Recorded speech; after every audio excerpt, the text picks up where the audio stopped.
This program contains graphic material, including offensive language. Viewer discretion is advised. Los Angeles. A high school student sat down to lunch with a friend in this food court. A young woman approached and asked where he was from. In the gang world, those words mean trouble.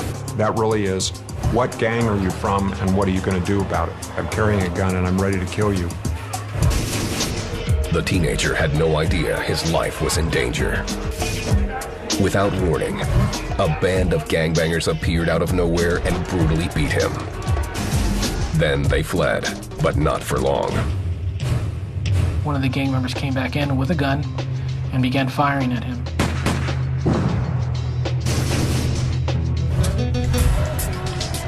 Honduras, Central America. Gunmen opened fire on a bus full of families. They slaughtered women, children, and the elderly. It was something out of a horror movie, something that you see in a Hollywood production. Two senseless acts of violence, two different countries, thousands of miles apart, and yet... They're all connected. They're all connected. The crimes were the handiwork of one of the deadliest gangs in the world, Mara Salvatrucha, known as MS-13. They're killing people in the community and extorting mothers, fathers, children. Since its birth in the 1980s, this gang's tidal wave of violence has spread in record time. They seem to have been growing at a phenomenal rate. I think MS now is in 41 or 42 states. Crossing international borders on a whim. We have gang members running around from one country to the next. Gangland goes deep into the roots of Mara Salvatrucha. Back to the place where it all began, the City of Angels. And as a former gang member reveals, this is one home without a heart. You can't do anything else but think of evil things to do.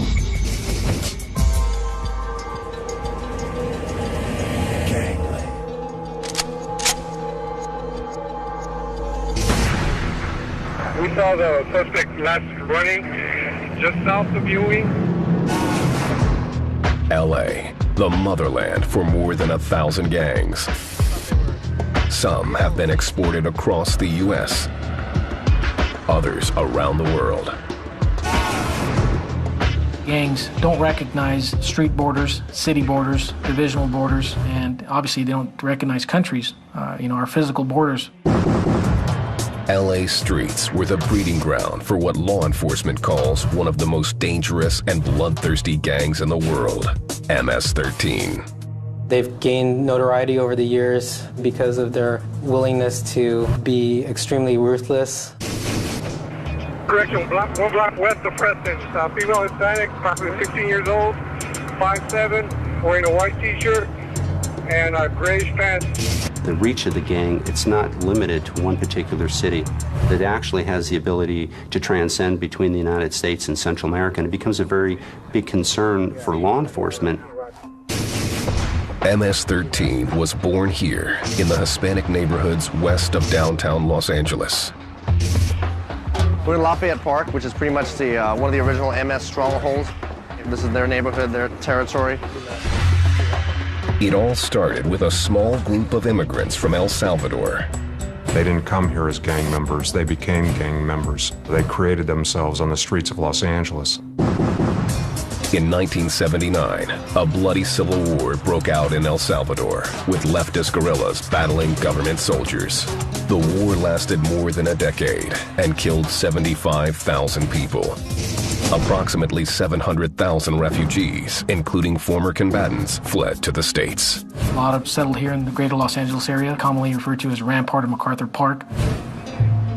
The vast majority of these immigrants respected the laws of the land. I will say that more than 95% of the Salvadorians in the U.S. are hard-working, decent people. They just want to be able to earn some money, have a good job, and provide safety for their children, everything Americans want to do. Yet the Salvadorians were not welcomed into MacArthur Park, a neighborhood controlled by a Mexican street gang. That area happened to be claimed by 18th Street, a very large violent gang, mainly Mexican immigrants. And you might think, well, Hispanic, shouldn't they get along? But that's not necessarily the case. There was class distinction, racism, and prejudice present within the Latino community, and so they were ostracized. Some of these Salvadorans decided to form their own gang, the Mara Salvatrucha Stoners.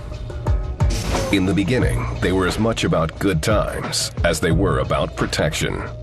Basically, they just started as a bunch of stoners, smoking weed and drinking, just hanging around together.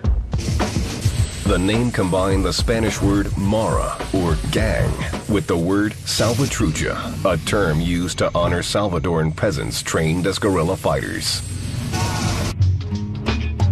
Salvadoran immigrant Julio Cabrera joined MS in 1987. He was part of the first generation of gang members. He says the MS Stoners had few enemies at first. They got along with different gang members. They would party together. MS and 18th Street would hang out. But in short order, MS became a full-fledged gang, aggressively dealing drugs and infringing on the Mexican gang's territory. One night in the summer of 1990, a fight broke out at a party, and an 18th Street member shot an MS gangster. Some say the shooting ignited a war between the two gangs. Every night, you could hear bullets somewhere. Whether it was in your neighborhood or somewhere else, somebody's getting shot every night. Some of the MS gang members had been guerrilla fighters in El Salvador's brutal civil war and were accustomed to the bloodshed. Once MS got going, they were ultra-violent. And I believe that violence comes from the environment that they came from in El Salvador. They had seen so much, cutting people's arms off with machetes, lighting people on fire. It was just something that they had seen and were mimicking. There were more Salvadorans coming that had combat military training. Shooting somebody in the head at point blank is like nothing to them, you know? They're used to seeing stuff like that. Nobody in the United States, no gangs, used to see that type of violence. So they start, fearing MS. Mara Salvatrucha began earning its reputation as one of the most ruthless gangs in LA. Former gang member Charlie Vasquez was 8 years old when his family fled from El Salvador to Los Angeles in 1979. These were like the first gangster type of letters that MS came out with. This was done by hand. It says LA, Amara 13, and this is a 213, which is the area code for LA. As a teenager, Charlie began hanging out in Rampart, established MS turf. He made friends with some gang members. In 1987, he joined the Parkview Locos, one of the many MS cliques that had sprung up around the city. I was an adrenaline junkie. I wanted to find something else, and I kind of found it exciting. Julio Cabrera helped initiate Charlie into the gang. To join MS, every member endures a brutal 13-second beating like this one at the hands of his new homies. If you like the guy, you'll count like 1, 2, 3. If you're having fun watching the guy get beat up, you'll count like 1, 2, 3. Around the time Charlie was beat into MS, the gang, based on its growing reputation for ruthlessness, was attracting hundreds of new recruits. They were known for being really violent. I mean, for doing a lot of shootings. A lot of the gang was known for rape. I personally didn't like that, but a lot of them were known for that. MS was also known for murder, a reputation that Charlie would help them earn. In the spring of 1991, Charlie got into an argument with a rival black gang member on the streets of his hood. The banger hit Charlie and took off running. Charlie caught up with him. I followed the guy and everything happened from there. And I didn't know how far it had gone because I had drank and I was also under influence of cocaine. I hadn't noticed that I had blood all over my clothes. In other words, just I'm kicking the guy, it just spilled all over me. The person wound up dying. Charlie was arrested in his bloody clothes. He felt no remorse for his crime. It's a sign that you're a tough guy. You feel proud, you know, and it was a black guy. And Hispanic gang members are racist.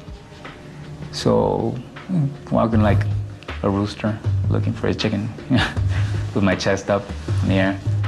He was sent to LA County Jail to await trial for murder. And what do you do there? We start thinking, okay, who we're gonna get? The cops, blacks, Chinese, whatever. You can't do anything else but think of evil things to do. While Charlie plotted more violence from behind bars, out on the streets, Mara Salvatrucha's war with 18th Street was spinning out of control. You could do drive-bys and stuff, pass by and shoot other people. The violence was getting out of hand where innocent people were getting shot, even kids. Another, more powerful gang intervened in order to stop the carnage. The Mexican Mafia is the most influential prison gang in all of California. From behind bars, it controls Latino gangs and their operations on LA streets. The Mexican Mafia leaders decided that the war between MS and 18th Street was bad for their business. What they wanted was for the gangs to stop fighting and to come together so that they could help build the drug trade and make it more efficient. Because if people are afraid to stand out on corners because they think they're going to get shot, you lose those sales. So the Mafia stepped in as peacemaker. They called this meeting at LA's Elysian Park, captured on videotape by law enforcement, and divided up the drug turf. MacArthur Park got split up into sections. The MS got the southwest, 18th Street got the northeast. Soon after, Mara Salvatrucha dropped the word stoners from its name and added the number 13 in homage to the Mexican Mafia. It represents the letter M, the 13th letter in the alphabet. 13 behind any gang name means you will align yourself up with the Mexican Mafia. That number is very, very significant. The war with 18th Street behind them, MS-13's power and numbers exploded. And as the gang continued to grow on the streets of Los Angeles, they branched out in search of new territory, leaving a trail of random violence in their wake.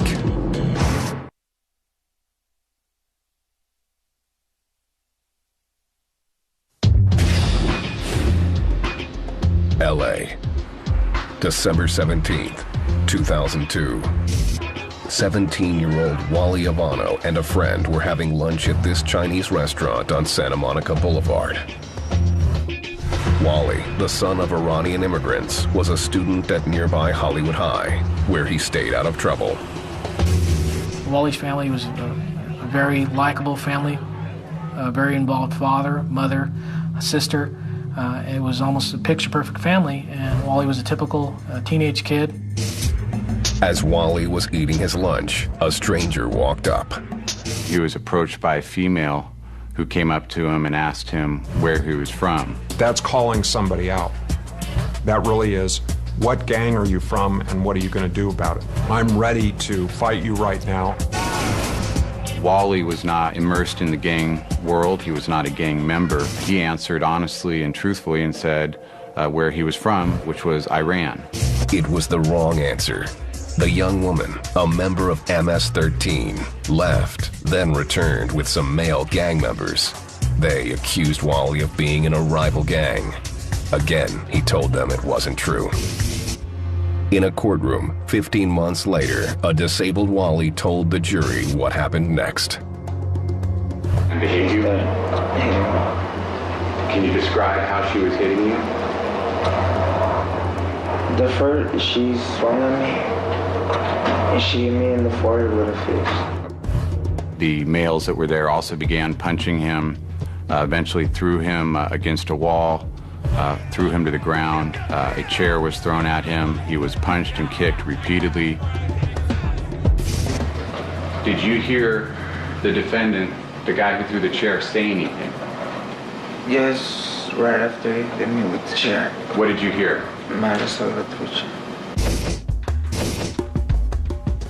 Among the MS-13 gangsters assaulting Wally was a new member, 20-year-old Marvin Guerra, who had joined the gang 2 months earlier. After punching, kicking, and beating Wally with a chair, the gangbangers fled. But Guerra was not finished. He wanted to make a name for himself. In the gang world, one of the ways to prove yourself is through a horrendous act of violence. You want to prove how strong, how violent, how cool you are. Within minutes, as seen in this surveillance tape, Guerra re-entered the restaurant. The clerk crouched down behind a counter as Guerra pulled a gun out from under his sweater and aimed it at Wally's face. What did you do when you saw that? I flinched and I put my hand. What do you remember? Just the loud bang of the gun. He took a bullet to his hand and neck, and he fell to the ground. Wally woke up a quadriplegic. As you sit here today, does that ventilator assist you in breathing? Yes, sir. Okay. And are you on that ventilator 24 hours a day? Yes, sir. Marvin Guerra was convicted of attempted murder and sentenced to life in prison with eligibility for parole after 15 years. It was a small justice for Wally, who required 24-hour nursing care. 4 months later, he died as a result of his injuries. We had a kid here who had a world of potential taken away simply by one random act of violence by an MS-13 gang member. This type of senseless violence is the trademark of MS-13. The gang, which had begun with a small group of Salvadoran refugees, had grown into an army with about 1,000 members on the streets of LA, terrorizing the neighborhoods they controlled. People often think they're gang members killing gang members, but no, there's gang members that are extorting hardworking people. They're extorting immigrants. They're killing people in the community. They have a great effect even simply on the quality of life of the people in their communities. And by the early 1990s, authorities had noticed an alarming trend. MS-13's random brand of violence was showing up in communities far away from LA. As MS-13 grew, its members had spread out across the country. MS gang members actually have jobs, and they'll paint houses, they'll do all kinds of things. They do have skills, a lot of the kids have skills to do menial labor, and they don't mind it. So they're going to be migrating to areas where there is some type of growth. MS-13 members not only spread out in search of work. As the police in LA cracked down, gang members moved on to escape the heat. In some cases, members just wanted to live in a different city where maybe law enforcement wasn't as aware or as active against the gang. This former gangbanger, known as Joker, joined LA's Parkview Locos in 1992. In 1994, his mother tried to remove him from MS-13's reach. People start telling her, like, you know, you should just move from this area if you want to save your son. She just was like, you know, next month we'll go move to the East Coast. We have some family over there. I'm going to start a new life. Joker and his mother moved to Northern Virginia, and her plan worked. For a few months, that is, until Joker ran into some old friends. 6, 7 months after I left from LA, I saw my homeboys from LA. And once I saw those homeboys, you know, I wanted to represent it. You know, I wanted to be a gang member. Within weeks, Joker started a new clique of MS-13 and was recruiting new members at both middle and high schools in Fairfax County, just outside of Washington, D.C. It was a scenario taking place all around the United States. By the end of the 1990s, MS-13's membership reached 10,000 nationwide, with cliques in almost every state. They seem to have been growing at a phenomenal rate for a traditional Hispanic street gang. I think MS now is in 41 or 42 states. And wherever they went in the country, MS-13 left behind a trail of violence. Dallas, December 2001. police discovered the rotting body of a young man in the woods. He'd been sodomized and shot execution style. Virginia, July 2003. Along the banks of the Shenandoah River, hikers found the body of a pregnant teenager. She'd been stabbed 16 times, her head nearly severed. But the bloodshed didn't stop there. The gang, firmly rooted across the U.S., would continue to spread its reign of terror. They came back to El Salvador, they formed the gangs over here, they started to do things that were not known over here. And even when the carnage took place over 2,000 miles from the gang's birthplace, the root of MS-13's violence was always L.A. I've seen it with my own eyes, what they do, it's horrible.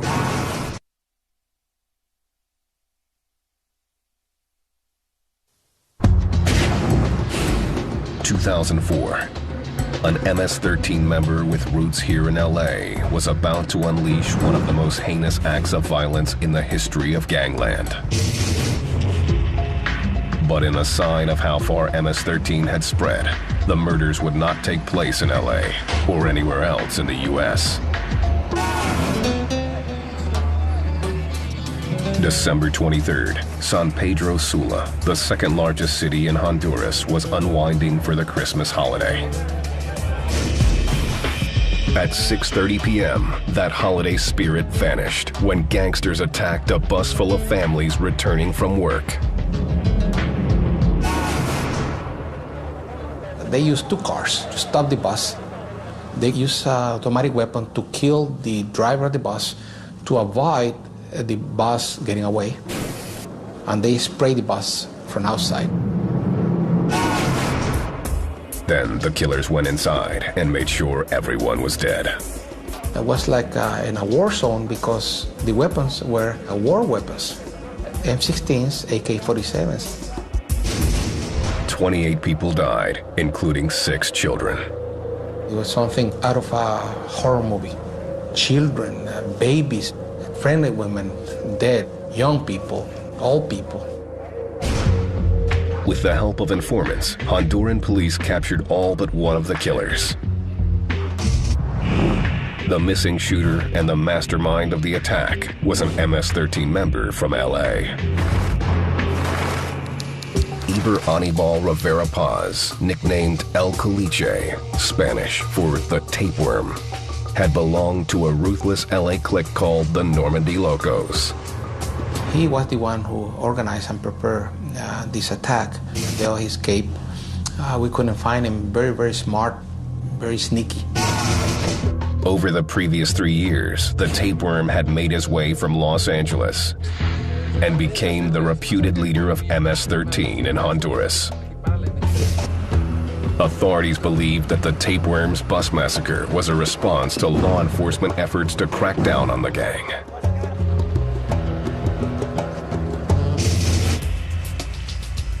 MS-13's bloody play for power in Honduras could be traced right back to the streets of LA. In 1996, the U.S. government decided to confront the spreading menace of gangs like MS-13. Congress passed new laws that allowed the deportation of non-U.S. citizens for even minor criminal offenses. One of those deported was the tapeworm, who had a lengthy criminal record in California. He and hundreds of other MS-13 gang members were returned to their native Central America. Without skipping a beat, the tapeworm used the opportunity to form a new franchise of MS-13 in Honduras. When we deported our MS-13 gang members back to the country of origin, whether it was El Salvador, Honduras, or Guatemala, we put highly educated gang member in a country where they became a big fish in a little pond. MS-13 gang member Charlie Vasquez was also deported to South America. In 1997, he'd been in LA County Jail for 4.5 years awaiting trial for the murder of a black gangbanger. Out of the blue, he was offered a plea bargain and given a one-way ticket back to El Salvador. When I got on the plane, the first thing I saw was LA, leaving. I felt sad, but inside of my heart, I felt you're gonna have a new family, and you're gonna have new friends, and a new life. But for many of LA's deported gang members, their homecoming was not what they expected. Because of the way we were sending them back, they were basically sent back with the clothes that were on them, and really nothing else. They didn't have any money. These guys were coming from over there, and they didn't have anything to do here. I mean, nobody's gonna help them. Some of them don't even have family here. What do? Is just go back to the gang again. Julio Cabrera, Charlie's former homie, and one of the first generation of MS-13 members in LA, also found himself back on the streets of El Salvador. He'd been busted on a weapons charge and deported. To the poor teens of El Salvador, Julio seemed like a Hollywood movie star. The young people liked my style. It caught their attention. They wanted to be a part of it. I explained to them they had to go through a beatdown to join. I recruited people and formed cliques and started getting into more trouble. Julio, like the tapeworm, was just one of hundreds of deportees exporting MS-13 gang culture across Central America. The result was an explosion of gangs in El Salvador, Guatemala, and Honduras. Authorities were blindsided. They were totally unprepared.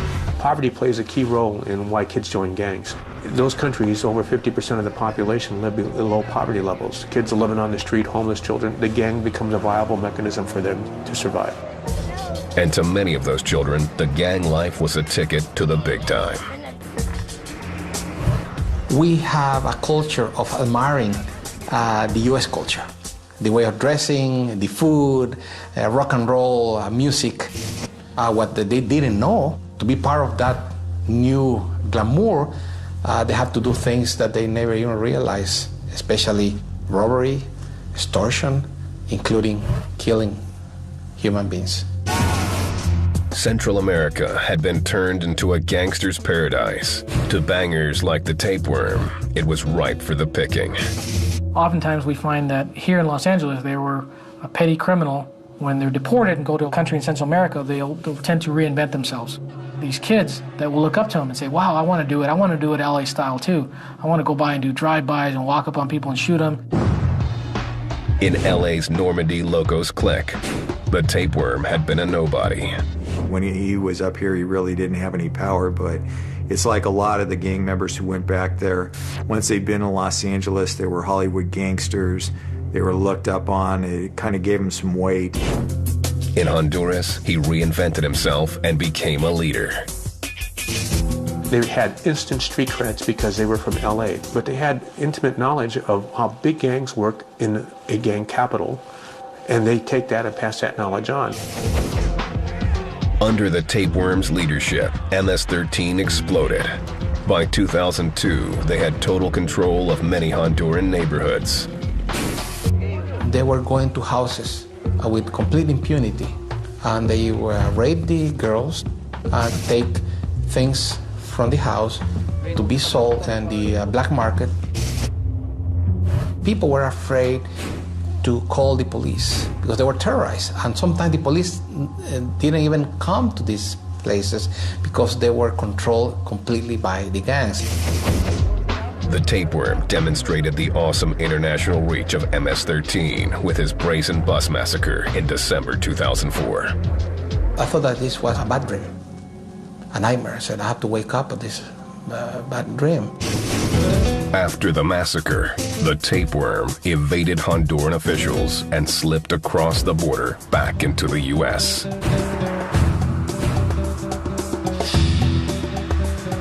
He made it to within 80 miles of Corpus Christi before being arrested, put in a detention facility, and then deported to Honduras for prosecution.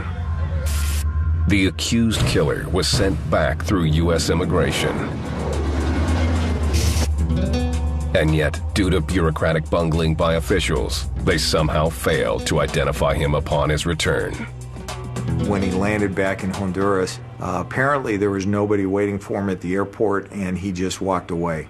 Nobody checked the database. And when you have 2 or 3 flights a day with 150 or 130 people in each flight, I think immigration just, oh, come in.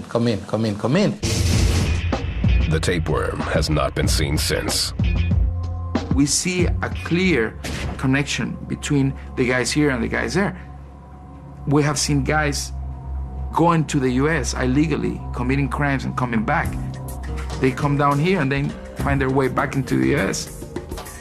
This unchecked ability to slip back and forth across the border gives MS-13 the freedom to terrorize their victims in both the U.S. and Central America.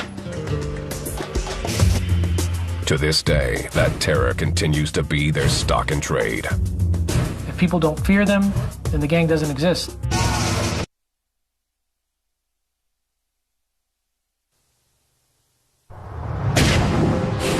Los Angeles, September 7th, 2005.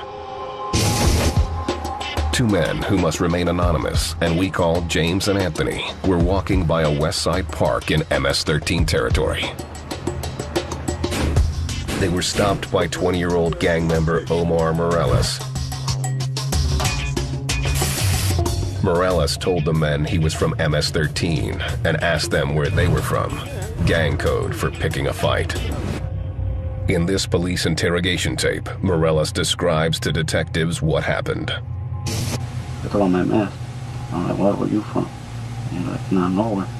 And the other one, they said nowhere? He just said nowhere. He claims to them that he's Mara Salvatrucha. They tried to tell him that they were not gang members.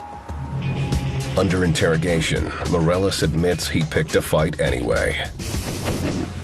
I just clipped him. On it. You punched him? Yeah. Okay. And we kind of took it to the street. And then that's when the shooting started happening. 18-year-old Carlos Vela, another MS-13 gang member, had been watching Morales with the 2 men in the park. At the time that the fight was going on, Carlos Vela came around the corner with a handgun and fired several times. Anthony was shot 3 times in the back and killed.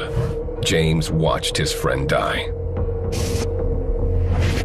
When the detective spoke with him, he was scared to death. He didn't want to go to the police station and answer questions because he knew this was a gang murder. And that if his friend was killed for no reason, they would certainly try to kill him, especially if he talks to the police. This intimidation of innocent victims is exactly what MS-13 thrives on. When we commit these crimes, we want to do it with impunity, and we don't want you going to court, and we don't want you talking to the police, and we're willing to enforce that regulation by violence. Witnesses to crimes find themselves in equal danger. They'll monitor the crowd on a crime scene or a case that we're investigating in the field. They'll identify people that we've talked to or that obviously we've identified as potential witnesses, and they'll work their intimidation techniques. The witnesses scatter. They sometimes leave the state. We're oftentimes left with very little evidence or no evidence. Creating fear is what allows MS-13 to retain control and continue to profit from drug trafficking and prostitution in the immigrant communities they terrorize. They victimize the poorest of the poor, the people that are afraid of contacting law enforcement because they know that MS-13 has a presence in their country. They know that the gang has connections down in El Salvador and that they may eventually take it up with their family down in El Salvador. Immigrants and civilians know that MS-13 won't hesitate to commit the vilest of crimes, no matter which country they're in. Maintaining their reputation is a matter of survival. If people don't fear them, if other gangs don't fear their borders, their boundaries, their territories, then the gang doesn't exist. James is one of the few who overcame his fear. Reluctantly, he decided to testify. The case went to trial, and the shooter, Carlos Vela, was convicted of murder. But the jury hung on whether Omar Morales was also guilty. Morales was set for retrial. LA County Prosecutor D.V. Mathai handled the case. Once again, James had a decision to make. He was scared to testify and did not want to, but he did it for his friend. When the jury realized that this person was willing to testify again, it's powerful. This time, Morales was found guilty and sentenced to life in prison. Changes in California's laws have made it easier for citizens to speak up. Did you know these guys? No. I never seen them. Even in the LAPD's Rampart Division, the area where MS-13 was born. In 2004, California passed gang injunctions, which allowed police to arrest gang members under public nuisance statutes. For the first time, MS-13 could be arrested just for congregating in public, or even being in possession of spray paint. It keeps them off the street. The injunctions make it to where they can be, taken to jail for very minor crimes. That helps officers like Jose Sanchez and Sean Schneider. On this evening, a citizen has reported that some men who look like gangbangers are acting suspiciously. Hands up. Hi, can I talk to you real quick? Oh, okay, cool. Can you step on the sidewalk for me? Somebody called and said a bunch of guys look like gang members were hanging out, creating a disturbance, that's all. Okay, well, we're here. If you guys ain't doing nothing wrong, then we'll let you go. Police say their efforts have encouraged people to speak out against MS-13. A lot of the community members would start reporting crimes more, whereas in the past they never did because of fear of retaliation. Even so, law enforcement knows it's a small victory against the wave of violence perpetrated by MS-13. If they're a hardcore gang member, they're gonna go commit crimes, whether it's here or El Salvador. There's really nothing to stop them. And nowhere is that U.S. Central America connection more evident than in prison.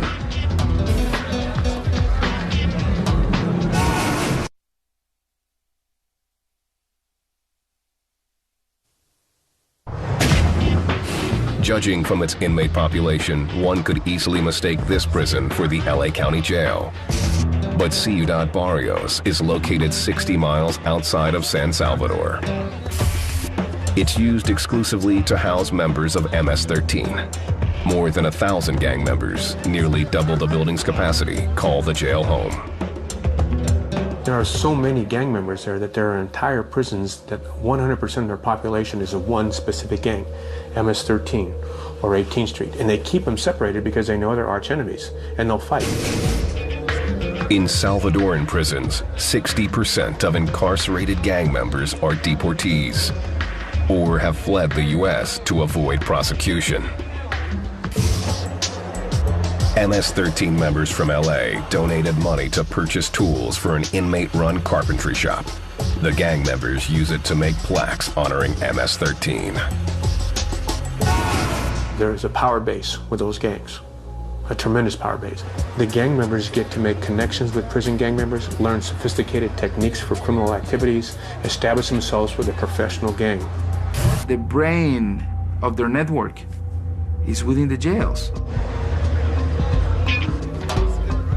It's a network that reaches across thousands of miles. In 2006, Salvadoran officials made a startling discovery. Authorities confiscated more than 30 cell phones in different jails around the country. This one was found hidden inside a prisoner's rectum. Members who are currently incarcerated in Central America have the ability to communicate with members of cliques in the United States and keep alive this communication network and this flow of information back and forth to make requests to actually tell members to do specific acts on behalf of their old clique, on behalf of a particular individual, on behalf of the gang itself. In 2005, a member of MS-13 ordered a hit from inside a prison in El Salvador. Gang members in the United States carried out the orders in Riverdale, Maryland, fatally shooting 2 rival gangbangers. It's a criminal relationship that reaches across international borders, and authorities say it has become increasingly sophisticated. If the gang group in Honduras doesn't have the money to carry on operations, a drug smuggling operation or a human smuggling operation, they will get money by courier from LA to fund the operation. In the past, MS-13's hierarchy was loosely based. But recently, the gang's cliques have become more organized. We're seeing formal titles within these cliques that normally had no formal titles. Those are sort of unusual behaviors for traditional Hispanic gangs. A vertical organization is developing for some reason. Authorities believe that as the gang has grown more powerful, it's building an organizational structure that lends itself to international crime. Are all of the cliques involved in transnational criminal activities? No. But certainly some of them are, and probably in the areas of human trafficking, the dope trade, arms trafficking, and probably money laundering. It's a problem that's being attacked on both sides of the border. El Salvador, summer 2007. Under the cover of night, officials launched a series of raids on alleged MS-13 gang members.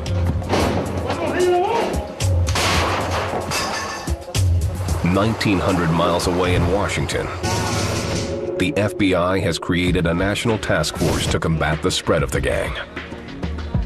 While we're conducting ongoing investigation in the United States, we also have the ability to reach down to our FBI and police counterparts in El Salvador to further those investigations, to actually stay with the gang as it moves between our borders.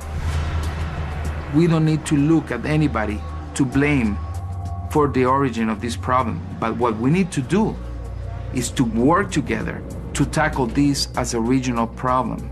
And that's what we're working together with the U.S. authorities.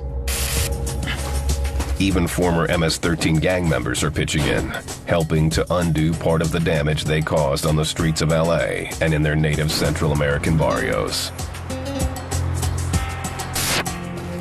After being deported to El Salvador in 1997, Charlie stayed out of trouble and began helping other gang members leave MS-13. What you try to do is change their heart. And then you want to try to work to either get them jobs, study, finish school, or anything else. Charlie is now completing his college degree and works for a computer company. I had a teardrop, and I had some other tattoos here in LA and a SUR here. And yeah, I had a teardrop here and it said Sureño right here. So I was really into that. And his remaining gang tattoos are a tangible reminder of his past.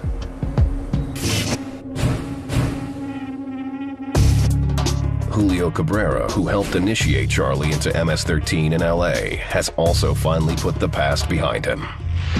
In 1991, Cabrera was convicted of murder and sent to a Salvadoran prison nicknamed El Infierno, Spanish for hell.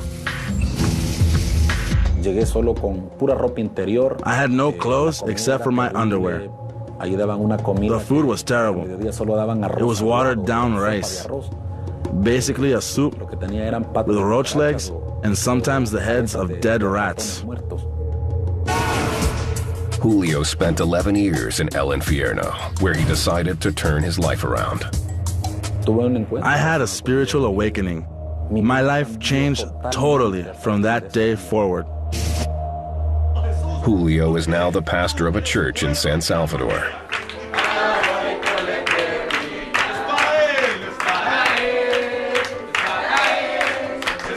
He has no relationship with most of the gangbangers he used to call family.